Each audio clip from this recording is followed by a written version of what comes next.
muito bem-vindos a mais uma live do CRC-RJ. Hoje falaremos sobre um assunto que eu, você, todos nós temos muitas dúvidas: sucessão.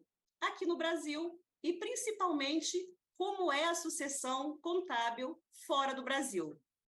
Eu sou Ilan Reis e eu estou vice-presidente de Fiscalização, Ética e Disciplina do Conselho Regional de Contabilidade e coordeno a Comissão de Intercâmbio Internacional responsável por essa live. Antes de apresentar os nossos palestrantes de hoje, eu gostaria apenas de fazer alguns avisos. Ao final da live, aqui no chat, será disponibilizado o link para que possam inserir as informações para a emissão do certificado. Além dos cursos online, nossos cursos voltaram ao formato presencial. Vamos participar? Acesse nosso site e confira. Temos temas maravilhosos disponíveis para você. E o CRC na palma da mão? Já baixou seu aplicativo? É o CRC se atualizando e se conectando com a categoria. Ative as notificações e fique por dentro de todas as novidades. E se você ainda não segue a página do CRC, corre e segue agora. Lá, divulgamos a agenda das lives, cursos e muitas outras informações relevantes para a categoria. @CRCRJOficial. E essa live ela é interativa. Mande suas perguntas pelo chat para que sejam respondidas ao vivo. E compartilhe o conhecimento. Envie esse link para os seus amigos e colegas. Vamos iniciar nossa live. E para falar sobre como é a sucessão contábil fora do Brasil, estamos aqui com os membros da Comissão de Intercâmbio Internacional e convidados. Temos aqui o Ronaldo Dias, que é empresário contábil, especialista em tecnologia aplicada à contabilidade e gestão. Temos o José Pires, diretor-geral de operações da Viseon Alto da Barra, lá de Lisboa, Portugal. Brian Calkins, fundador da Proxy Financial. Ele está lá nos Estados Unidos. Marcos Moura, contador e especialista tributário e também especialista sobre a parte dos Emirados Árabes. E Rafael Machado, que é o nosso vice-presidente do Conselho Regional de Contabilidade. Sejam todos muito bem-vindos. Eu vou aqui dividir aqui a nossa mesa com o nosso Ronaldo. Ele vai fazer as perguntas e a mediação, e eu volto a qualquer momento para fazer as perguntas que pintarem no chat e esclarecer algumas dúvidas. Sejam bem-vindos mais uma vez. Obrigado, Ilan. Boa tarde a todos, sejam muito bem-vindos também os nossos palestrantes aqui, os nossos convidados, que a gente vai bater um papo muito legal sobre um tema que é muito importante, né? É um tema que, para a classe contábil mundial, é algo que, de fato, tem uma relevância muito grande, porque trata-se da perenidade dos negócios contábeis, né? A gente que já é pai tem filhos e sabe que nem todos os filhos vão seguir o exemplo do pai e entrar aí no mercado contábil para fazer a sucessão das suas empresas. E isso, às vezes, pode trazer algumas implicações que a gente vai discutir e saber como que funciona em Portugal, como é que funciona nos Emirados Árabes, como é que funciona nos Estados Unidos. E aqui nós temos de fato, pessoas que vivenciam isso aí, né? E que têm como contribuir conosco aqui com ideias e, quem sabe, sejam, inclusive, visões interessantes para se buscar uma legislação que possa fazer com que esse processo se torne ainda mais tranquilo e que garantam realmente que não haja perca de valor, que não haja perca de ativos nas nossas empresas contábeis, né? Então, eu gostaria de conversar inicialmente aqui, ouvir do Rafael, que aqui a nossa comissão é tão internacional que todos os membros aqui praticamente estão, grande parte deles estão fora do Brasil. Tem gente dos Estados Unidos, tem gente em Portugal, e o Rafael está na Espanha, tem algum... Diga aí, Rafael, de onde é que você está falando? Boa tarde a todos. Para mim é sempre um grande prazer participar de lives do Conselho. Boa tarde, Ilan, Marcos, Ronaldo, José Pires e Brian. E boa tarde a todos aí que estão nos assistindo. Eu tô em Buenos Aires, cara. Quando vocês me convidaram para uma live internacional, aí eu vim para cá para poder participar.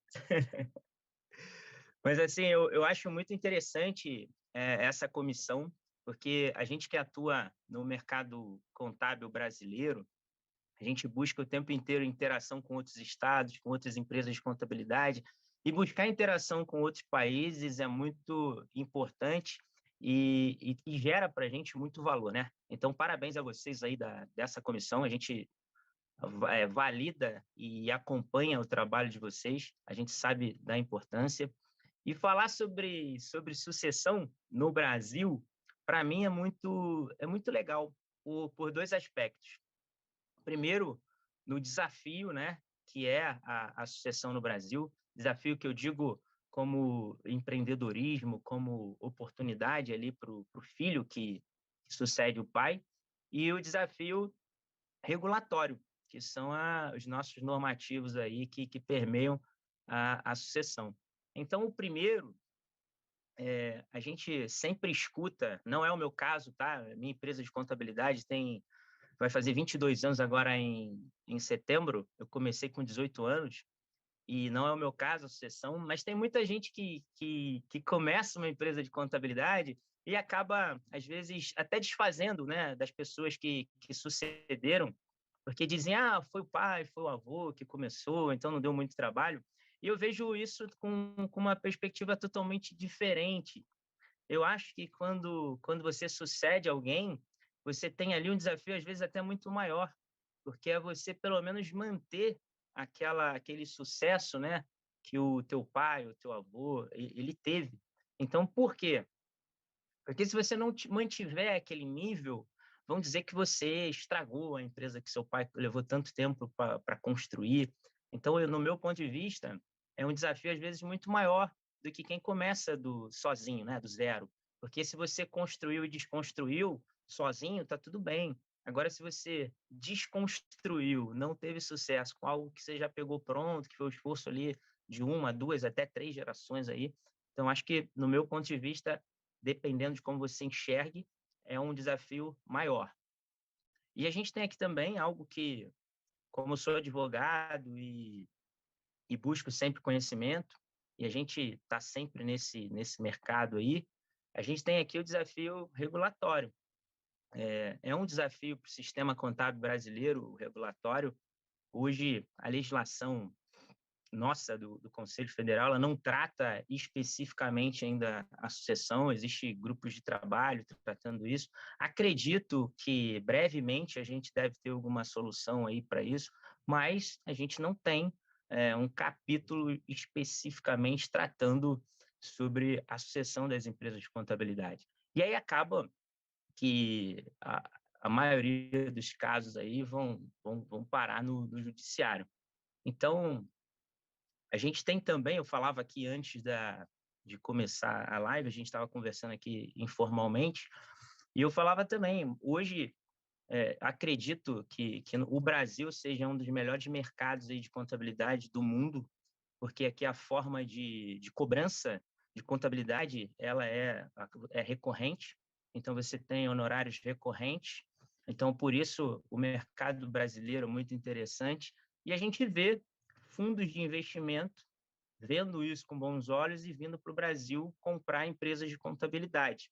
E de que forma isso impacta na sucessão também? Porque, às vezes, por exemplo, a filha do Ronaldo, o Ronaldo falou para a gente aqui que a filha dele é arquiteta. E talvez ela não tenha nenhum interesse na empresa de contabilidade do Ronaldo. E aí faz sentido para ela vender essas cotas que ela herdou para um fundo de investimento. E isso é algo que aqui no Brasil ainda é algo que é discutido aí, se o fundo pode ser sócio, se não, e tudo isso vai impactar na sucessão.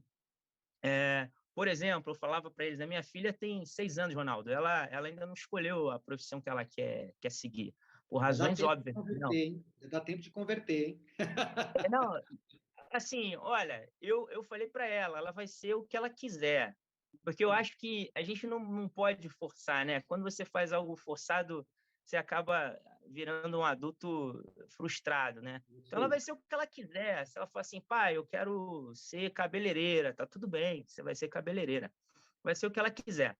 Mas hoje, se eu falecer, por exemplo, aqui no Brasil, a gente vai fazer um formal de partilha, depois alteração contratual, e a gente não vai conseguir atualizar esse cadastro aí no conselho, porque a legislação ainda veda o sócio leigo, né?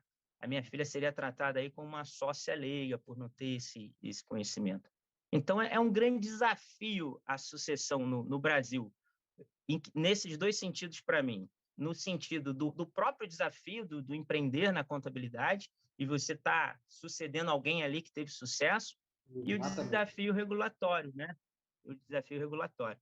Então, na minha opinião, esses são os principais desafios aqui no Brasil. E aí eu quero ouvir dos colegas quais são os desafios dos outros países. Isso aí. E eu vou trazer logo em seguida aqui para a gente saber como é que é em Portugal, né?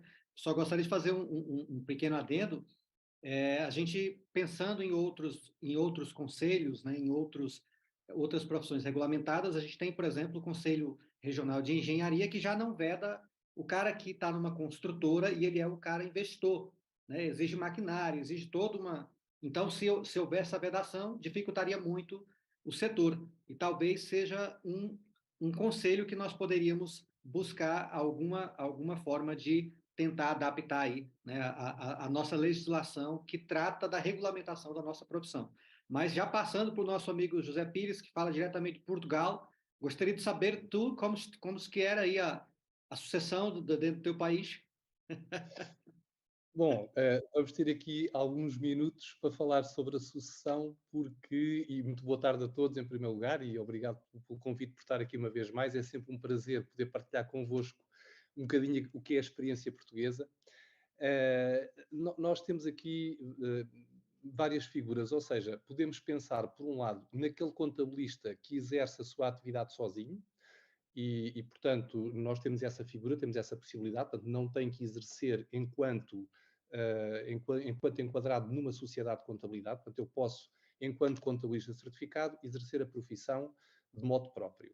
O que é que nós temos? Temos é que estar registados na nossa ordem, que é a Ordem dos Contabilistas Certificados, e, portanto, aqui temos um problema que é, no caso do contabilista que trabalha sozinho e se morre, portanto, como já estamos a perceber, todos os clientes ficam ali com um problema grave, porque é toda a questão burocrática de tentar arranjar um outro contabilista que vá suceder àquele e que vá pegar no trabalho que o seu antecessor, que faleceu, deixou.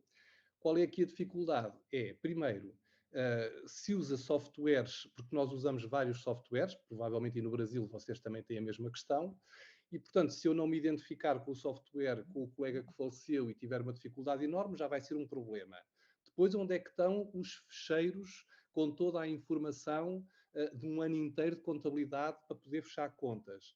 Portanto, há aqui logo um constrangimento complicado, isto na sucessão de um contabilista que trabalhe em termos individuais. Não sei se no Brasil é possível haver o contabilista trabalhar sozinho, presumo que eventualmente sim também, mas, portanto, aqui temos este problema. Nós temos criado aqui, a nossa bastonária conseguiu, se não me falha a memória, há um ano ou dois, mas penso que foi o ano passado que entrou em vigor, a figura do justo impedimento. Já nos ajuda um bocadinho, porque nós aqui tínhamos um problema, há bocadinho antes de começar estávamos aqui a brincar, o contabilista não pode morrer, portanto, e além disso, também não pode ficar doente, porque nós temos prazos para cumprir. E, portanto, isto é uma aflição, não há possibilidade. Portanto, temos que adiar tudo. Então foi criada pelo menos a figura do justo impedimento. Enfim, para a morte já não se pode fazer nada, mas se de repente, no caso das mulheres que podem ficar grávidas, ter os seus filhos, ou os homens têm uma doença qualquer que os impede de trabalhar, nós já conseguimos, perante a nossa administração fiscal, desde que tenha uma justificação válida pela qual nós ficamos impedidos de trabalhar, podemos adiar os prazos, porque efetivamente aquele responsável pela contabilidade não está operacional. Porque antigamente isto não havia. Portanto, era um sufoco. Portanto, de repente eu era internado no hospital e tinham que arranjar alguém para substituir. Imaginem o que era quando alguém, contabilista, que é internado e que nem sequer fica capacitado para poder falar ou para poder dizer onde é que tem os seus fecheiros. Pronto, isto é o problema do contabilista que trabalha sozinho. Do ponto de vista das sociedades, e que vocês começaram a falar aqui bem, nós aqui temos uma outra figura que é possível ter sociedades de contabilidade que são constituídas por não contabilistas. Portanto, eu posso ter uma sociedade de contabilidade com os meus filhos. Eu sou um bocadinho mais velho do que vocês, portanto, os meus filhos já têm um com 28, outro com 30. Portanto, quando falam em 6 anos, já falaria mais em netos, se houvessem.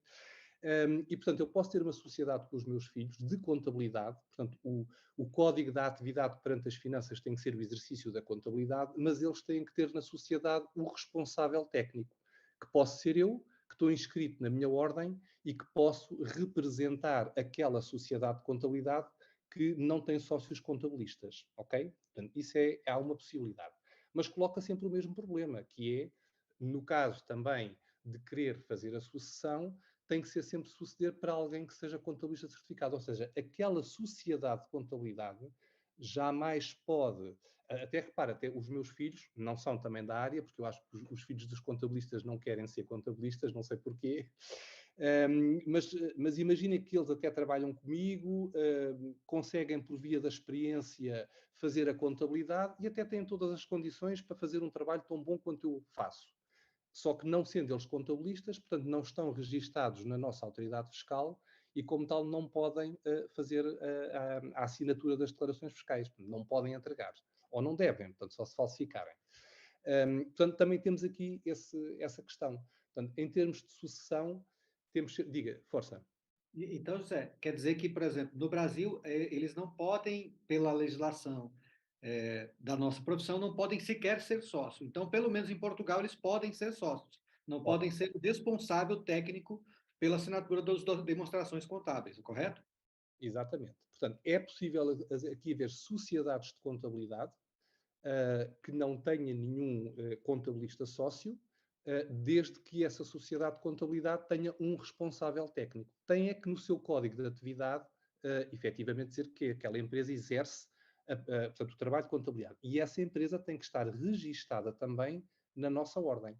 Portanto, nós temos que registrar essa empresa na ordem e dizer que o responsável técnico é o contabilista A ou o contabilista B, ok? Portanto, pelo menos aqui, se calhar, já há algo de diferente em relação àquilo que vocês têm aí no Brasil. Perfeito. Pronto. Só para terminar aqui um bocadinho e não ocupar muito tempo, queria só falar de uma solução que nós aqui encontramos para tentar resolver um bocadinho o problema, mesmo a nível dos pequenos escritórios. Quando estamos a falar das grandes sociedades, as grandes sociedades normalmente acabam por ter sempre 2 ou 3 contabilistas certificados, que é como nós chamamos aqui ao contador, e, portanto, se há um que sai ou quer sair, ou porque faleceu, ou porque quer que seja, está sempre algum outro que pode tomar o seu lugar. Mas quando estamos a falar em sociedades que só têm um responsável e só têm um contabilista, coloca-se sempre este problema que é, e se de hoje para amanhã eu quiser deixar a minha carteira, como é que vou fazer isso?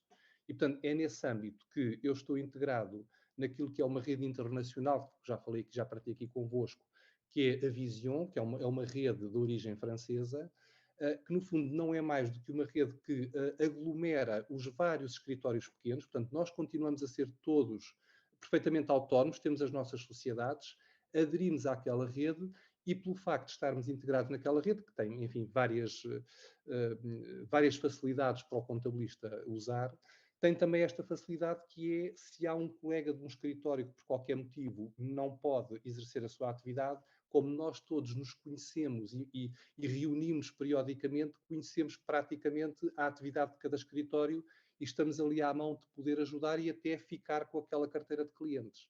Portanto, foi uma forma que se arranjou aqui para ultrapassar aqui um bocadinho esta questão.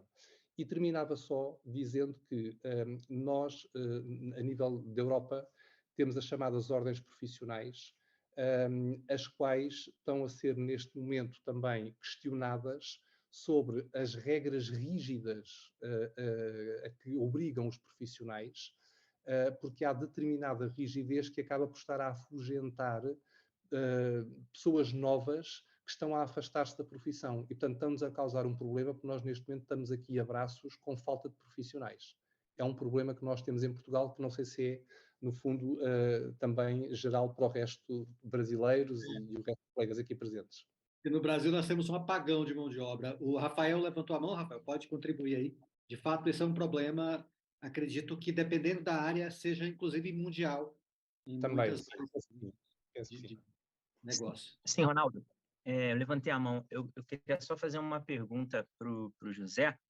Realmente, como o Ronaldo bem colocou aí, é um apagão da mão de obra, isso é uma dor do mercado brasileiro, e sabendo que em Portugal também é assim, isso só reafirma aí as pesquisas que a gente tem feito, e realmente a maior dor hoje da empresa de contabilidade no Brasil é a escassez de mão de obra.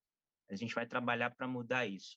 Agora, a pergunta que eu queria fazer é o seguinte: as empresas de contabilidade aqui no Brasil, que são médias e maiores, de média para grande, elas têm uma grande preocupação no planejamento sucessório.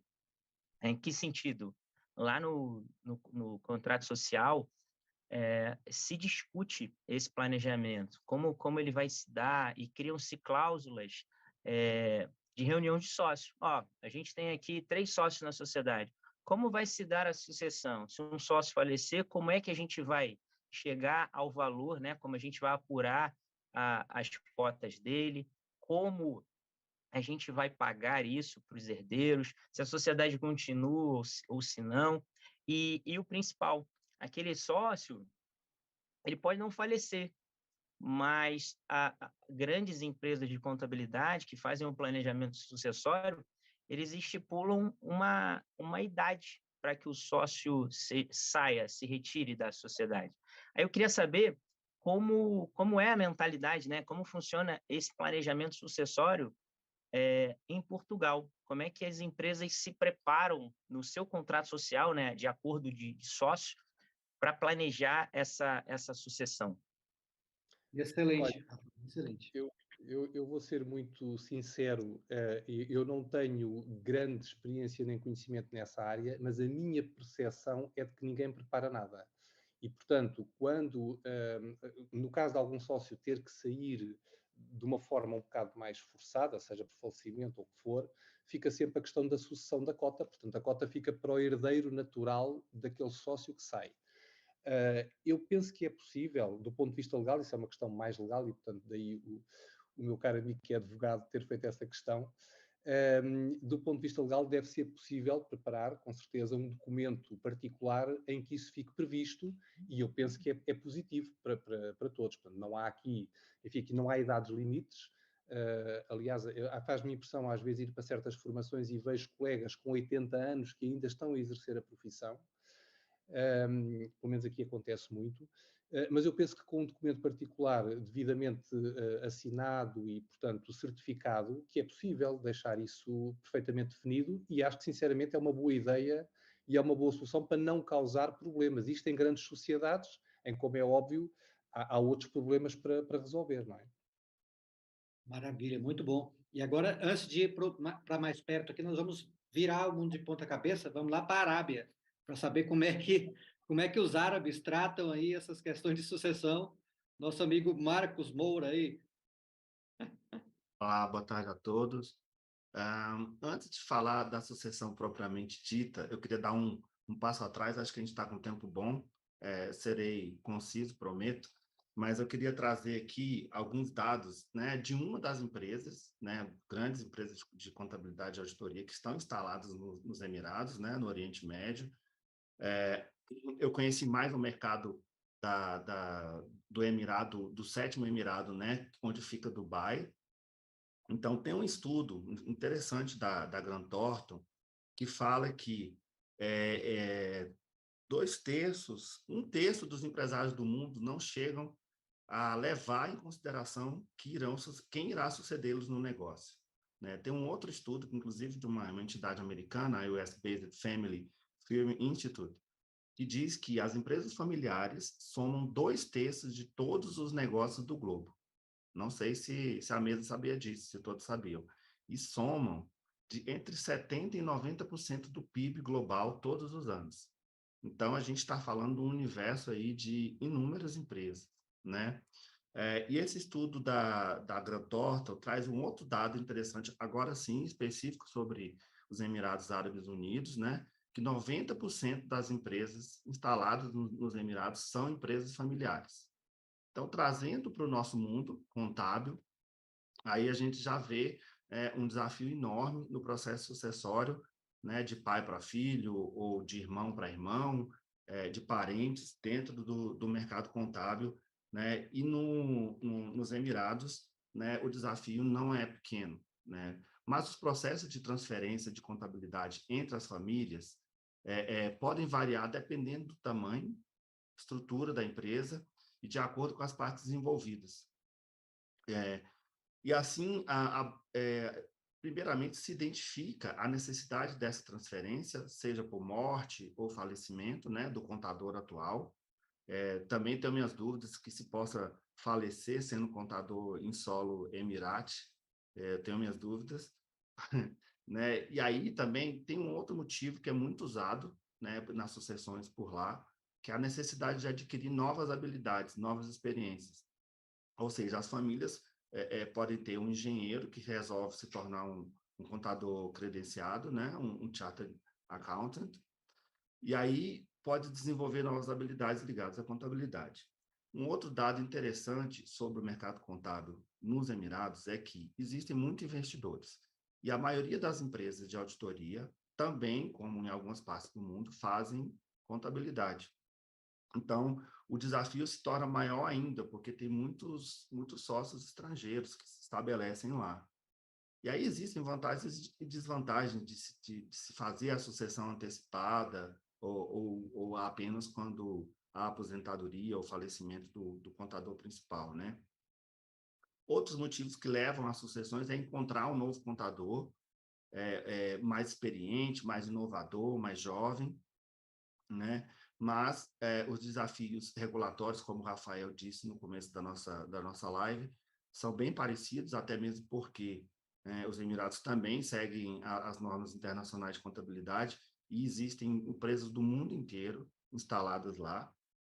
Então, os desafios são parecidos com os nossos, a parte documental também, mas existem existem instituições regulatórias que exigem mais em termos de documentação, como, por exemplo, a Receita Federal de lá, que tem uma sigla pouco conhecida dos brasileiros, contadores brasileiros, a FTA. Então, o sistema de sucessão é parecido, mas tendo em conta que no mundo árabe, né, as empresas familiares predominam, tá, com certeza o desafio é sempre grande. Maravilha, maravilha, Marcos. Olha, a gente está vendo e ouvindo coisas assim muito parecidas e aqui com a gente, né? Então a gente achava que nos outros países a coisa era mais tranquila, mas pelo visto não é a verdade. Eles têm tanto ou mais problemas quanto nós aqui no Brasil. Parece que contador é contador em qualquer lugar do mundo, né? Tem até um estereótipo muito parecido, né? E Então, as Ilan, dificuldades as mesmas, né? E nos exatamente. Emirados, desculpa interromper, mas nos Emirados tem um outro dado interessante sobre as contadoras, né? Tem muitas contadoras de Filipinas, muitas. Olha Filipinas, só. Zimbábue, mesmo tive contato com contadora do Zimbábue, e assim, é um mundo bem diverso mesmo, bem diverso. Contadoras filipinas aos montes. Indianos, então, Então, e a aos Índia, montes. ela, assim como a China é a indústria do mundo, a Índia cada vez mais se consolida como o escritório do mundo, né? Várias e várias multinacionais têm a sua base de staff administrativo na Índia, né? Rafael também quer contribuir com alguma coisa, em seguida nós vamos chamar o Brian, directly from the States. Quero só fazer uma pergunta para o Marcos. A gente ouve muito bem falar, né, no aspecto de desenvolvimento, de tecnologia no mundo árabe, e a gente vê muito brasileiro indo morar lá, até contadores. Eu queria que a minha dúvida pergunta, né, de curiosidade, o mercado de contabilidade no mundo árabe, ele é interessante para contadores? Rafael, eu entendo que sim, até mesmo porque a remuneração por lá é bem maior que aqui. E como a regulação também é mais forte, né, existe uma padronização meio que num nível um pouco maior que o nosso em termos de honorários, né? O grande desafio é se estabelecer lá, conseguir os vistos de trabalho, né? Existe um sistema de benefícios, né? Benefícios trabalhistas e previdenciários para estrangeiros, até mesmo para você se instalar nos Emirados, você tem, por exemplo, a empresa tem que pagar uma passagem de volta para você imediatamente. Uma passagem, 1 ano de seguro social, se eu não me engano. A cada ano tem que pagar, tem um tipo INSS obrigatório para estrangeiro, diferente. Eu não me recordo do nome, mas tem um benefício desse. Então, acho que o grande desafio é seguir essas normas, se estabelecer, obter o visto de trabalho, né? Mas, assim, é uma cidade extremamente cosmopolita, por exemplo, Abu Dhabi e Dubai tem brasileiros trabalhando lá aos montes, né? Advogados, inclusive, e contadores também. Bem interessante, né? Porque você vê quando a barreira de entrada ela sobe, acaba realmente gerando oportunidade para aquele cara que está bem mais capacitado, né? E Sim, a e gente, outro detalhe, tá? Estrangeiros não se aposentam nos Emirados, inclusive os contadores.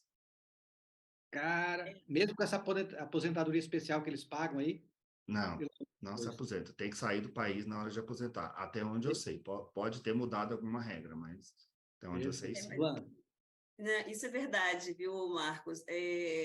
Agora, uma curiosidade interessante é que a grande maioria da população que trabalha nos Emirados Árabes, sim, tem vários países, mas a grande maioria, o foco são os indianos. São muitos, muitos indianos que trabalham nos Emirados Árabes, principalmente em Dubai e Abu Dhabi. é verdade. Eu soube um pouco dessa notícia mesmo. Agora vamos virar de novo o globo, vamos lá para os Estados Unidos com o Brian. Como é que é aí, Brian, esse processo de sucessão dos Estados Unidos? Podem montar holdings, podem fazer conglomerados, e aí, diga aí como é que funciona. Of course. All right. Thank you, my friends at the CRC. Ô, gente, a gente combinou que era para gastar o inglês hoje, né? A gente quase não tem oportunidade, né, de gastar o nosso parco inglês aqui. O doutor Tá é quase certo. um nativo, praticamente, né? Então você já fala com as pés nas costas. A gente aqui tem que, ó. Não, a gente aqui na Proxy fala a língua do cliente. Obrigado de novo, o carinho, o convite, a presença aí, CRC, Rio de Janeiro, Ilan, toda a equipe. E como é que funciona nos Estados Unidos? Os Estados Unidos segue a legislação anglo, né? Então, a maneira de entender a lei é do Commonwealth, né? Vem a origem aí britânica, lá do norte da Europa, não o lado romano, latino, sul. Interessante ouvir aí como é que funciona no Catar, né? Nas Arábias. Aqui nos Estados Unidos você pode... Há uma grande diferença nos Estados Unidos, gente, aqueles que vão fazer negócios aqui, que têm clientes que têm negócio aqui, atente-se às leis do Estado, ok? O Estado de Nevada, eu sei de fato que você tem que ser um CPA, um Certified Public Accountant, para exercer a profissão de contabilista, para fazer contabilidade, para preparar financial statements, né? No estado da Flórida, onde eu resido, não há necessidade. Não há necessidade nem de diploma na área contábil, tá? Então, assim, os seus clientes... Aí lá tá coração na mão. Como? O mercado, né? O mercado expurga o mal profissional, né? Exatamente. Então, assim, a não ser para auditoria pública. Então, uma ação na bolsa, aí sim, na Flórida tem que ter um CPA. Então, e os estados não variam tanto de estado para estado, mas tem algumas mudanças grandes, como Nevada, por exemplo, que você tem que ter o sócio técnico, como o José comentou em Portugal, mas já não é a realidade para a Flórida. Então, o seu cliente, você profissional contábil que está nos ouvindo, tome cuidado com as leis estaduais, tenha o seu parceiro, a pessoa que te ajuda do lado de cá dos Estados Unidos, porque é um campo minado, né? Em termos de sucessão, então, por exemplo, na Flórida, você pode ter sócios capitalistas num negócio de contabilidade, tá? Lembrando a todos que eu não sou contador, eu sou financial advisor, assessor financeiro, assessor de investimentos, mas como temos conversado aqui ao longo dos anos, eu tenho aqui a parceria entre os contadores e o financial advisor é grandiosíssima, né? Primeira coisa que um advisor faz quando tira as licenças é procurar os contadores no bairro, falar, olha, eu tenho licença para fazer investimentos, para fazer a previdência, a aposentadoria do seu cliente, e vice-versa. Meus clientes vão ter necessidades contábeis, eu vou mandar para você, que é algo aí que a gente, CRC Rio de Janeiro, a gente vai trazer isso para a cultura brasileira aí. Essa confluência, né? Essa intercâmbio. Diga. Interrompendo rapidamente, mas só para dar um contexto, né? E logo em seguida você já continua, até porque aí nos Estados Unidos o contador não pode fazer o trabalho do advisor, né? Tem que ser separado. Exatamente. Correto, exatamente.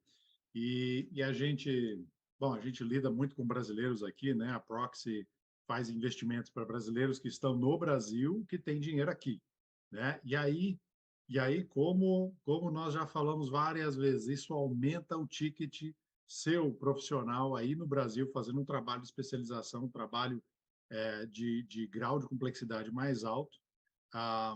E aí entra a sucessão, né? Isso que eu ia perguntar. É um tema realmente pouco falado e menos ainda entendido, né? E eu já ouvi de clientes dizer assim, olha, eu não me importo com a sucessão porque eu não vou estar aqui mais. Isso é problema deles, né? E aí a pergunta cabe, né? Você construiu o seu patrimônio para entregar para o tio Sam? Eu acho que não, né? Eu acho que não é interessante você fazer uma doação para o governo americano dessa natureza, desse porte. Então, vamos estruturar o seu patrimônio e dar direção para isso, né? Que nem eu comentei, as leis aqui nos Estados Unidos, elas são bastante diferentes da visão latina das leis, né? Então, no ato sucessório, por exemplo, um casal casado com um imposto de renda conjunto, né?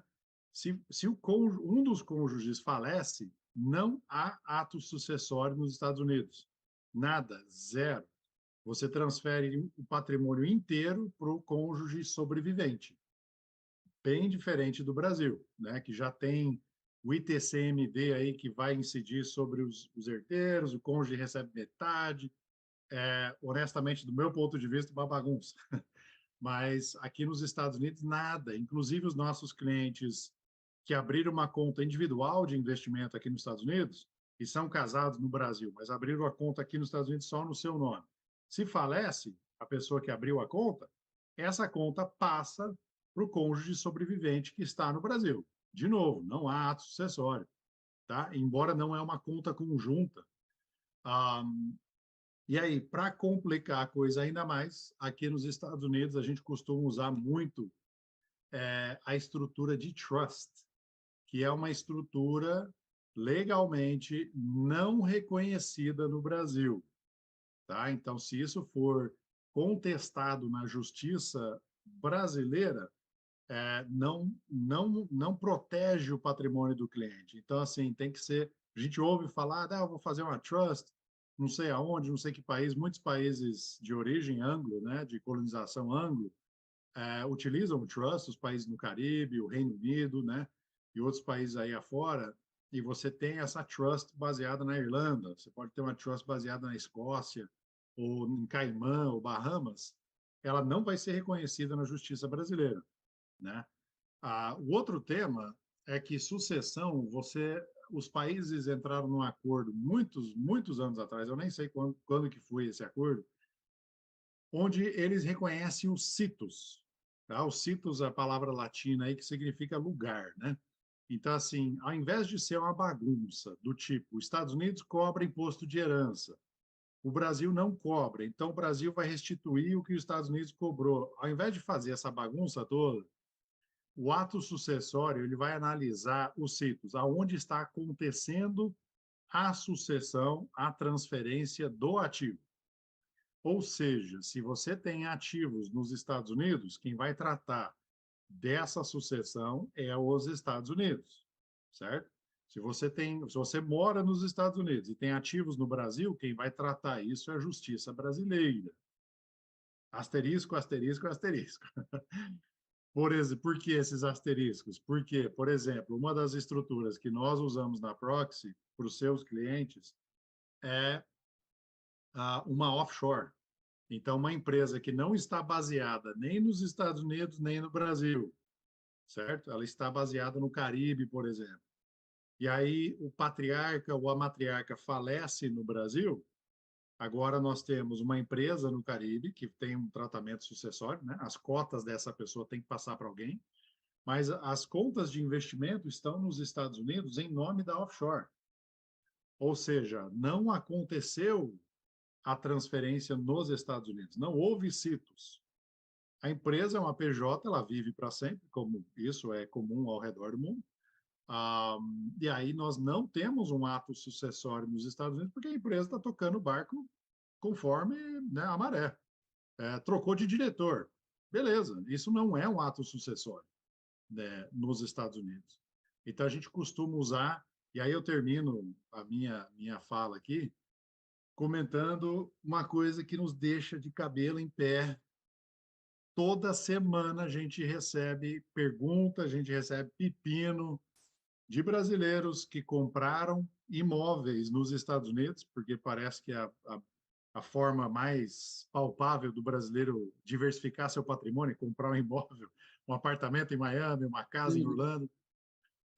Inclusive, Portugal, muitos dos nossos clientes têm imóveis em Portugal, só que eles compram ou na pessoa física, que aí gera os CITOS, ou eles compram em nome de uma empresa, uma limitada, que aqui nos Estados Unidos é a LLC, né, Ronaldo?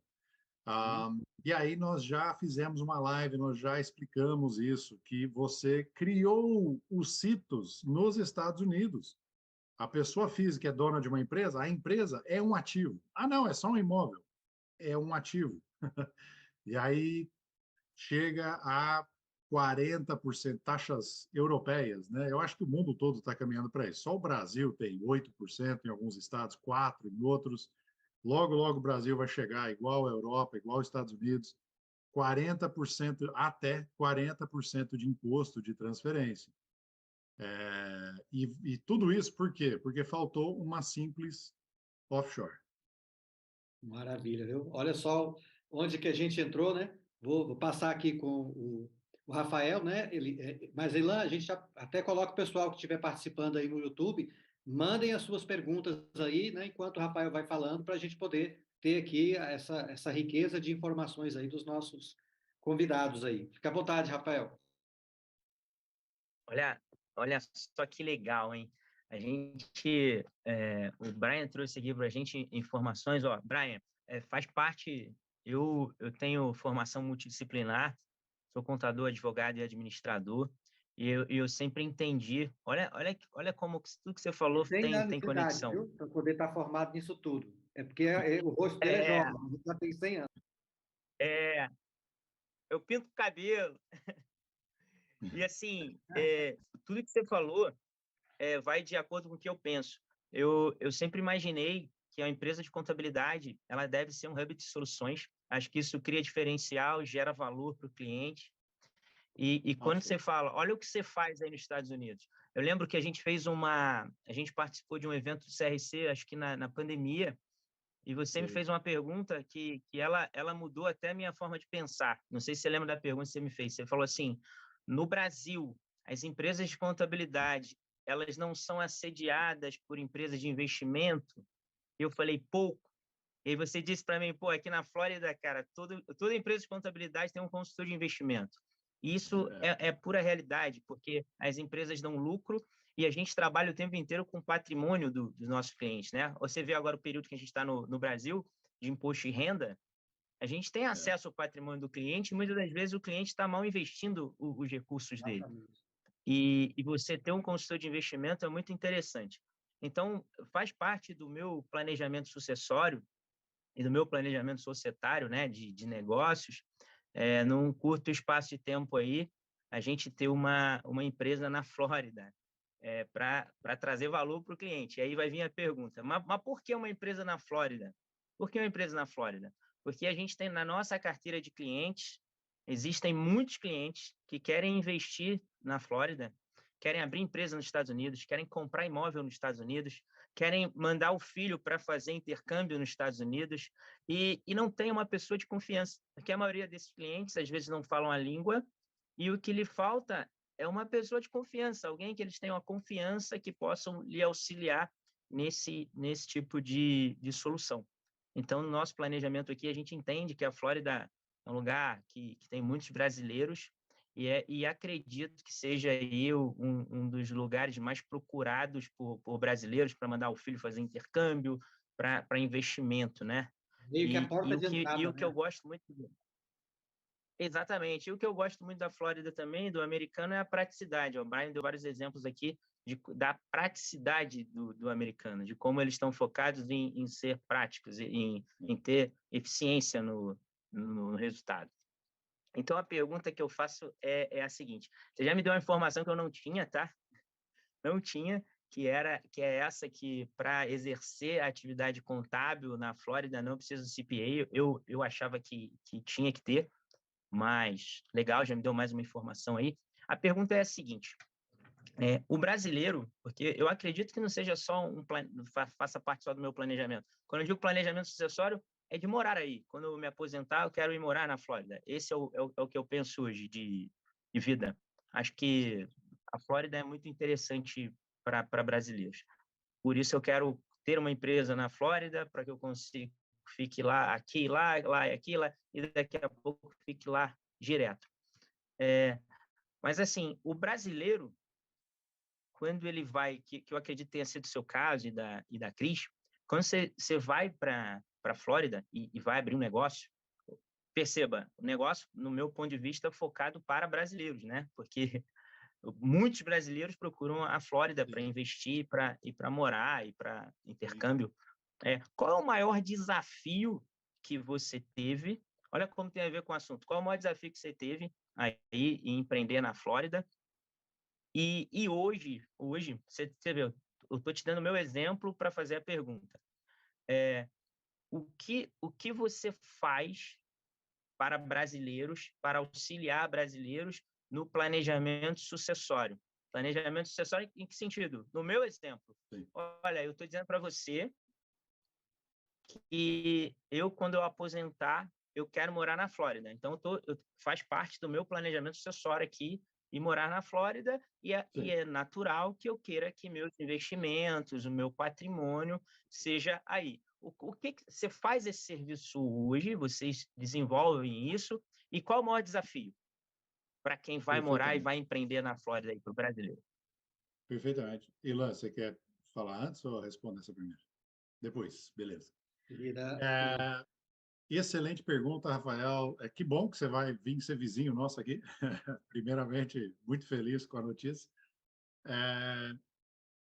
Maior desafio é não planejar. Eu, pessoalmente, falei com 10 famílias brasileiras, e algumas delas com um altíssimo patrimônio, que voltaram para o Brasil na pandemia. E aí você fala, pandemia, o dólar saiu de 3, foi para 6, né? Mas eles tinham um altíssimo patrimônio, e mesmo assim não aguentaram. E aí, um deles, eu falei assim, olha, como é que foi esse processo de planejamento? Eu esperava que o dólar pudesse subir de 3 para 4, talvez 4,5, 5, mas nunca 6, e nunca que ele ficasse lá em cima. E eu expliquei para ele e para a esposa dele que o que, na verdade, faltou foi um plano, né? Quando a gente faz planejamento financeiro aqui nos Estados Unidos, a gente não dá pitaco, nós não podemos dar pitaco. Eu acho que vai por ali, né? Aquele é o caminho. Nós somos obrigados de ordem regulatória e a gente é auditado pelo governo americano, né, pelo órgão regulador do mercado financeiro, que é a SEC, Securities Exchange Commission. Para as recomendações que a gente dá, eles auditam para ver se faz sentido com a vida do cliente.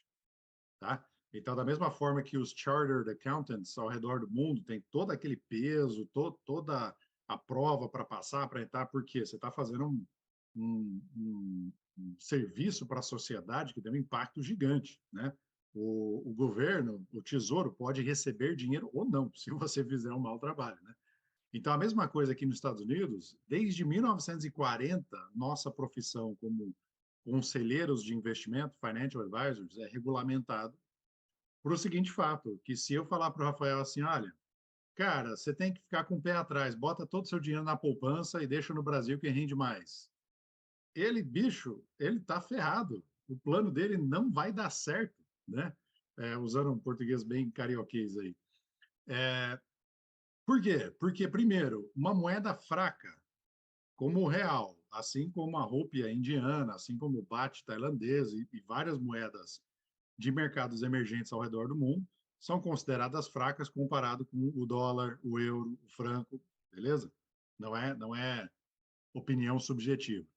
Uma moeda fraca e você, o custo de vida e seu plano de vida em moeda forte, não dá certo. O real desvaloriza comparado com o dólar a uma média de 8% ao ano, desde 1994, quando foi criado. Matemática simples, saiu de 1 para 1 quando foi criado, agora está 5, 6 para 1, certo? Então, o que a gente faz? O que é a primeira coisa que falta para o brasileiro que muda para os Estados Unidos? Todo o planejamento financeiro, né? Eles veem a oportunidade de negócio ou acerta o visto, beleza, isso são marcos grandes numa família, mas não é a parte mais importante. A parte mais importante é como é que você vai gerar renda em moeda forte, em dólar, qual que é a sustentabilidade dessa geração de renda e quais são os marcos dali para frente. Você falou que tem uma filha pequena, e aí tem a escola dela aqui, até o final do colegial vai ser grátis, mas a faculdade, toda a faculdade nos Estados Unidos é paga. Não tem uma federal, uma estadual aqui nos Estados Unidos, que não É pouquinho, hein, Brian? Mais ou menos $100.000, né? $100.000 ano. Se você fizer medicina, vai dar mais ou menos $1 milhão. Meu Deus do céu. Aí todos os nossos ouvintes aí estão pensando, vou fazer meu filho e minha filha estudar medicina numa federal aqui no Brasil, que é grátis, né? Então, assim, esse é o aspecto. E outra, é um Excel que vocês fazem, que dá um pitaco, vai para cá, vai para lá. Não é. É extremamente complexo e nós temos rabo preso com qualquer recomendação que a gente dá, né? E aí, entrando o tema sucessório, eu chamo a atenção do pé nos dois países. O que a gente tem de clientes de planejamento nosso, que a gente fala assim, olha, você não deu saída definitiva do Brasil, o governo, o fisco, o leão, pode vir bater na sua porta aqui nos Estados Unidos, né? Para cobrar impostos devidos no Brasil e você não deu saída definitiva, né? Ou você, brasileiro que vive no Brasil, você não faz a DCBE e você tem patrimônio nos Estados Unidos, é uma sofrência nossa constante. Mas, de novo, para isso está o nosso serviço. Perfeito. Ilan, você ia falar alguma coisa também? É verdade. Perdeu um pouquinho o que eu ia falar, né? Mas assim, para ver como assim, as diferenças que existem, né? Hoje em dia, todo mundo pensa, todo mundo que eu falo assim, não todo mundo, mas a grande maioria quer realmente viver nos Estados Unidos, né? Principalmente onde, como o Rafael e o Brian falou, na Flórida, onde existem muitos brasileiros. Mas realmente a gente tem que realmente perceber e ver a legislação, como o Brian também falou, de cada estado, porque cada estado é uma coisa diferente. Mas isso também não é só nos Estados Unidos. O José Pires falou também que lá em Portugal é muito difícil. Ele já tinha falado em uma outra live anterior, para ter o certificado, né, o registro de contador lá também é muito difícil. Existem outros países que nem precisa, você não precisa tirar, como o Brian falou mesmo, na Flórida você não precisa nem ser contador. Eu fiquei assim assustada, porque a gente aqui é uma dificuldade. E aí você vê um outro país onde você pode chegar lá e pode ser um contador sem ser contador. Aí cai por terra tudo que a gente pensa na realidade, né? Cai por terra. Aquela Mas é coisa para da isso nossa que a gente cultura, está né? aqui, nós, sabe, meus amigos? A gente está aqui para trazer essa nossa comissão, nossa responsabilidade é trazer essas informações para todos, que muitas pessoas desconhecem, assim, qualidade na informação, isso que é muito importante. Muito bom, Ilana.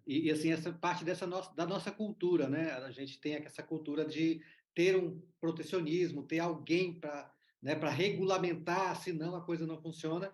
E na cultura americana, eles entendem que o mercado ele vai regular, né, e vai tratar ali os profissionais. E quando é uma coisa muito complexa, exige sim, né, um nível principalmente quando você vai tratar coisas públicas ou que é uma ação na Bolsa de Valores, aí exige um nível muito maior né, de compliance, vamos dizer assim, né? O Rafael quer comentar mais alguma questão? E é quase chegando ao final da nossa live, né, Ilan? É só uma conclusão sobre a resposta do Brian. Se eu estou pensando certo. Pelo que ele respondeu, eu acredito que sim. Eu sempre digo, tive até 2 clientes que se aventuraram em morar nos Estados Unidos e acabaram voltando também. Um ficou 4 anos e o outro ficou, acho que 3, foram para a Flórida e voltaram pelo mesmo motivo que você falou. E por isso, o que eu penso, né? Como você disse, o real é uma moeda fraca e o dólar é uma moeda forte.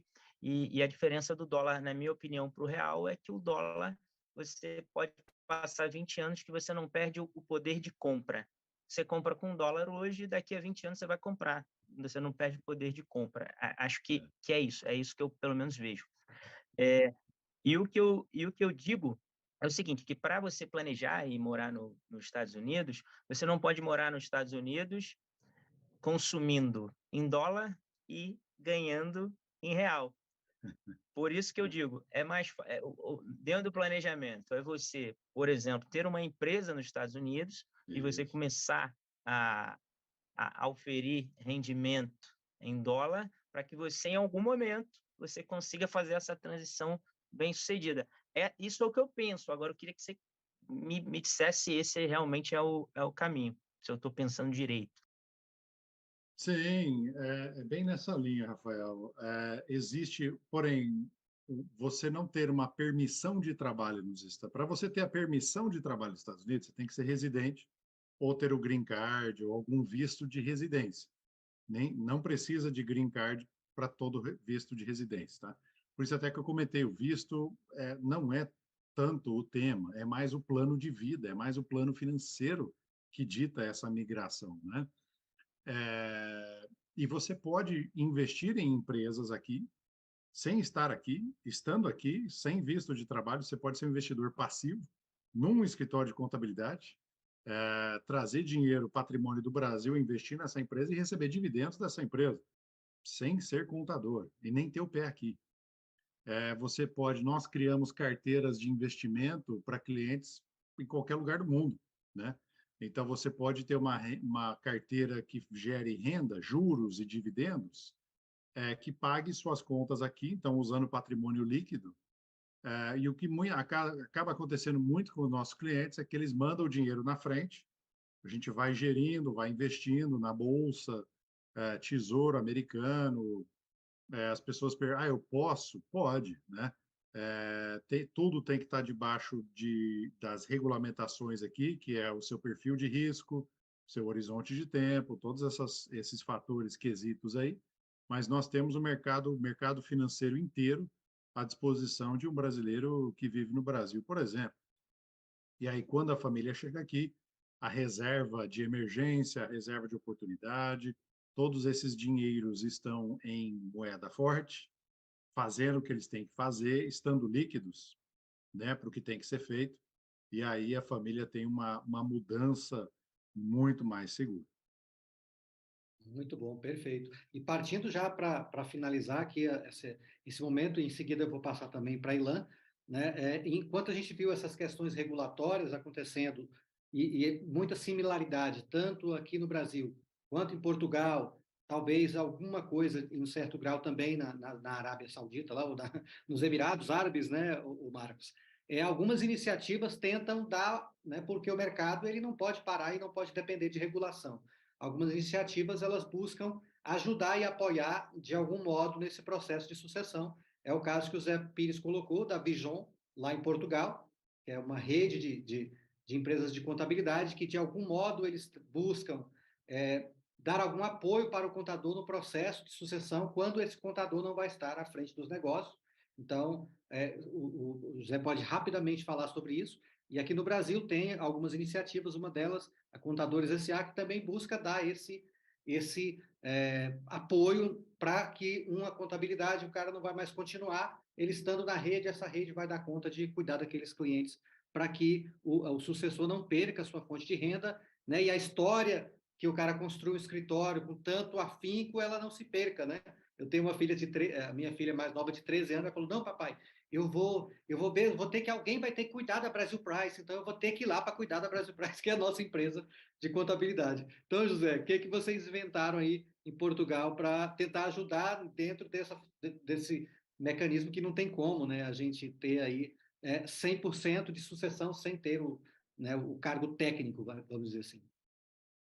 Enfim, se tivéssemos aqui mais uma hora, eu agora pegaria aqui mais uma série de questões que foram aqui afloradas, nomeadamente sobre a profissão, mas uma vez que estamos a terminar, em relação à Vision, ela pretende aqui duas coisas. Uma delas é, de facto, facilitar os escritórios pequenos. Portanto, no fundo, a Vision vem mais acudir àqueles contabilistas de pequena dimensão, que têm 2, 3, 4 colaboradores.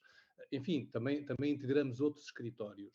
Mas os escritórios grandes mais ou menos conseguem resolver estes problemas, porque têm mais sócios, acabará por ser mais fácil. Os pequenos é mais difícil. E, portanto, nós aqui, com a Vision, além de tratarmos e tentarmos resolver essa questão da sucessão para que nenhum escritório fique pendente desse problema, temos aqui uma outra coisa muito importante, que é, os escritórios pequenos muitas vezes não têm as condições que um grande tem para oferecer o trabalho aos clientes da mesma forma que um grande tem. E, portanto, neste processo, o que nós conseguimos é, cada um dos nossos escritórios tem competências específicas. Eu posso conhecer muito bem as empresas de agricultura em Portugal, por exemplo, e ter um outro colega que não faz a menor ideia como é que é a contabilidade da agricultura. E, portanto, nunca perdemos um cliente. Portanto, conseguimos dentro da rede, cada um com as várias competências e é especializado naquela área. Aliás, o Brian aí há tempos também contactou-me e, portanto, estas redes internacionais, no fundo, nós aqui servimos para isso, porque tinha algum cliente que precisava de um apoio aqui em Portugal e, portanto, eu não tinha capacidade para dar esse serviço, mas falei com uma colega que está na rede e, portanto, foi ela que fizemos uma reunião conjunta e depois passei o cliente para ela. Portanto, no fundo, é uma forma que nós arranjámos aqui, simpática, de conseguir que o contabilista, que tem uma carga pesadíssima, não vale a pena falarmos disso, porque, como vocês sabem, em termos fiscais, estamos perfeitamente soterrados em trabalho.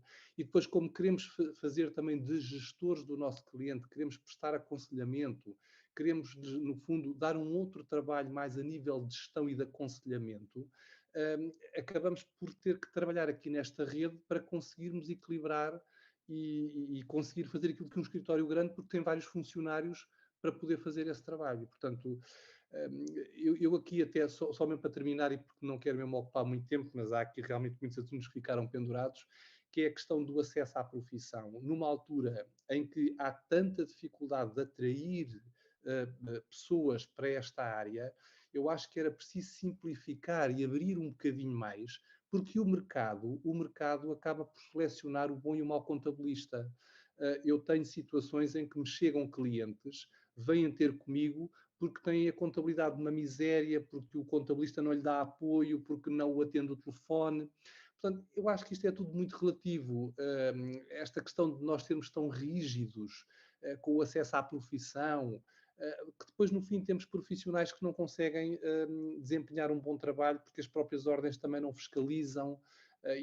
Olha, o Brian disse aqui uma coisa muito interessante, nos Estados Unidos até são muito mais liberais, mas nesta questão da consultoria acabam por ser muito rigorosos, portanto, e acho que, no fundo, é isso que era importante.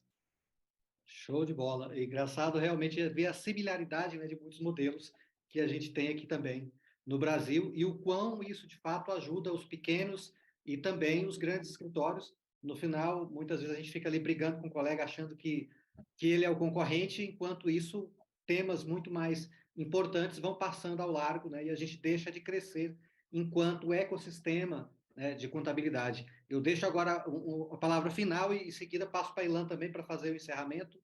Fica à vontade, Ilan, da forma melhor que você quiser conduzir para a gente encerrar.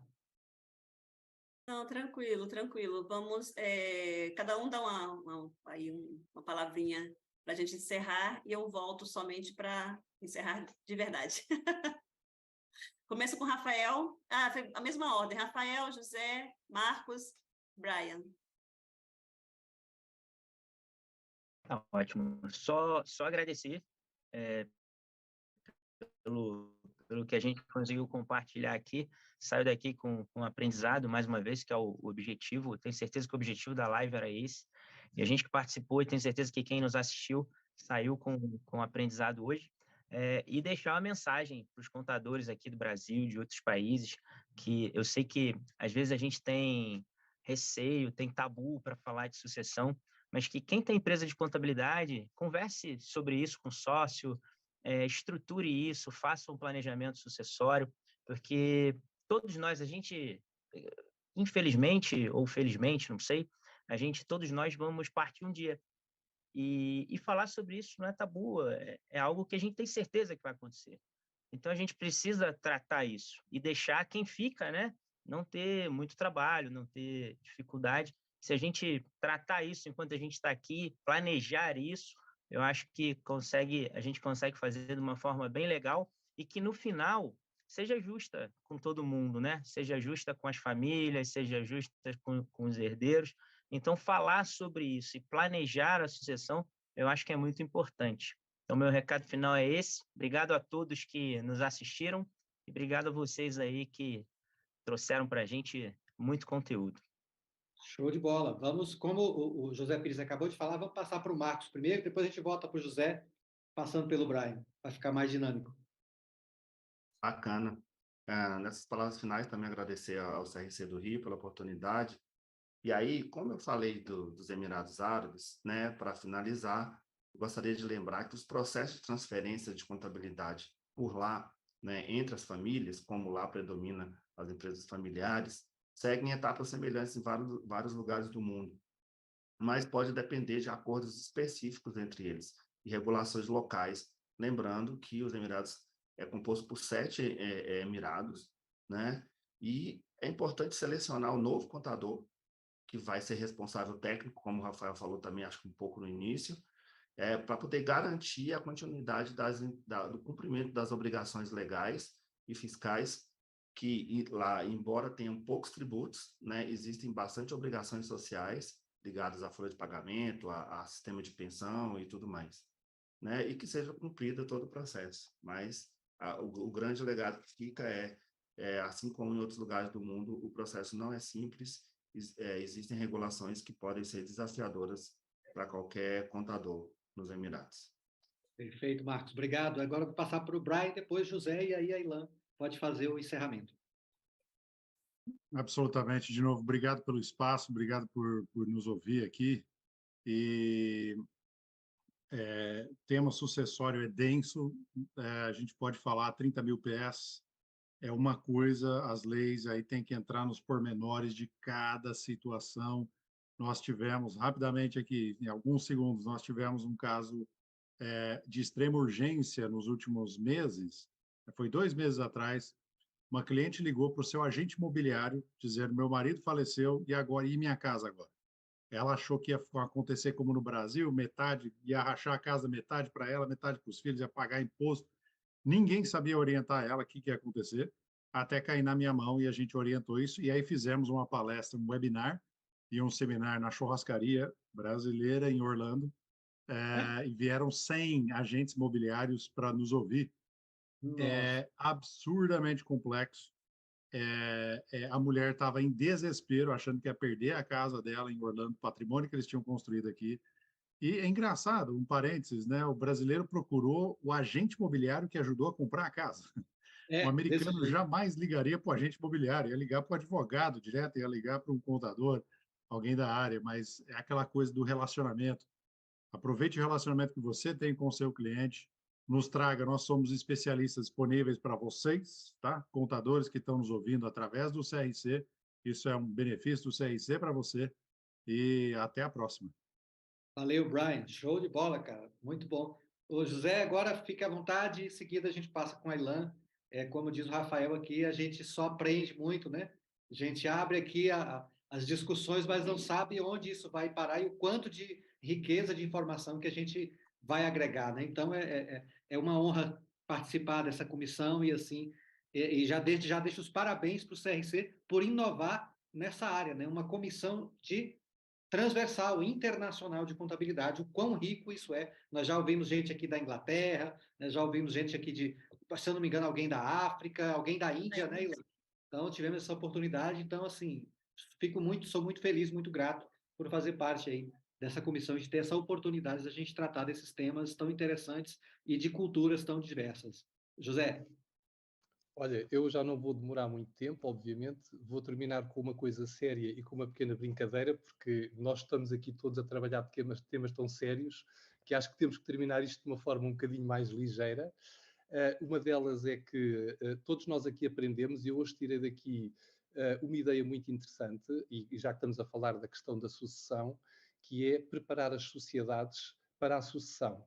Já não me recordo se foi o Rafael que falou nesse assunto, mas é interessante, é uma coisa que ninguém pensa e que se calhar é um bom aconselhamento que se pode dar aos clientes. Veja lá se já preparou como é que vai fazer a sucessão dentro da sua sociedade. Isto independentemente até de ser uma empresa de contabilidade ou outra qualquer. A brincadeira que eu deixo é: faço um desafio ao Rafael para não ir para a Flórida e que venha aqui para Cascais, para Portugal, que é uma zona lindíssima à beira-mar. Portanto, vou tirar o cliente ali ao Brian. E agora, brincando mesmo, afinal de contas, nós somos tão desorganizados como os brasileiros, vocês já estão habituados, portanto, também já não vai estranhar se vier viver para cá. E deixo um abraço a todos e muito obrigado pela iniciativa e pelo convite que me têm endereçado.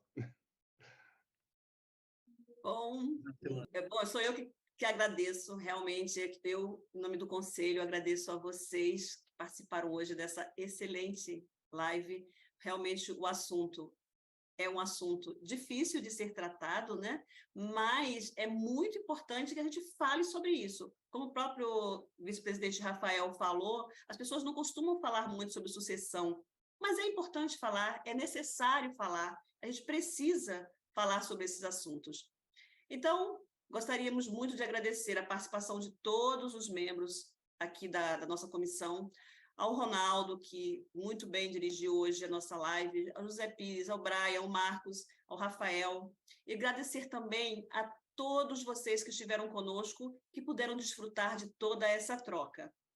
Lembrando que no chat foi disponibilizado o link para que vocês possam preencher, né, ali as informações e receber o certificado de participação. Ele ficará disponível por mais 1 hora assim que terminar essa live. E para receber todos os informativos e ações em primeira mão, baixe o aplicativo do CRC-RJ no celular e siga o nosso perfil. E aguardem a nossa próxima live no mês que vem. Um abraço a todos e muito obrigada. Até mais, até a próxima.